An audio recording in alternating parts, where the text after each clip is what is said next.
ఉత్తరప్రదేశ్ అసెంబ్లీలో యోగి ఆదిత్యనాథ్ నిప్పులు చెరిగారు. ఎక్కడో ఉన్న గాజా స్ట్రిప్ మీద మీరు కన్నీరు కారుస్తారు కానీ పక్కనే ఉన్నటువంటి బంగ్లాదేశ్లో ఒక దళిత హిందువు చనిపోతే ఒక్కరూ మాట్లాడలేదు. మీ కన్నీరు ఇంకిపోయాయా? మీ మనసు ఎండిపోయిందా?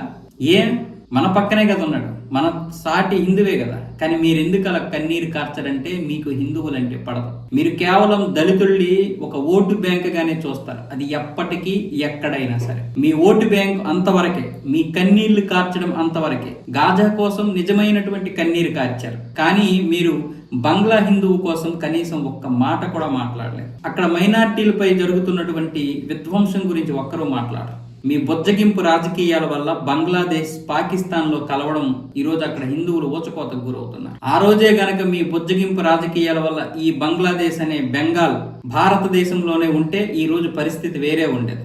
ఒక ముక్క ఆల్రెడీ పాకిస్తాన్కి ఇచ్చిన తర్వాత మళ్ళీ ఈ ముక్క ఎందుకు ఇవ్వాలి? ఇప్పుడు ఇది రాచపుండయింది. మీలాంటి బొజ్జగించి రాజకీయాలు జనాలు తెలుసుకోవాలి. ఈ రోజు అందరూ తెలుసుకోవాలి, హిందువులు మాత్రమే కాదు, మానవ జాతి ఈరోజు కాంగ్రెస్ గురించి, ప్రతిపక్షాల గురించి తెలుసుకోవాలి.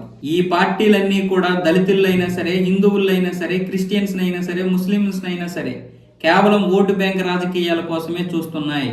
కేవలం ఓటు బ్యాంక్ కోసం. దాన్ని మీరు గ్రహించండి, కానీ దీని పరిణామాలు ఉంటాయి, త్వరలోనే అందరికీ తెలుస్తాయంటూ యోగి ఆదిత్యనాథ్ గారు యూపీ అసెంబ్లీలో నిప్పులు చెరిగేశారు.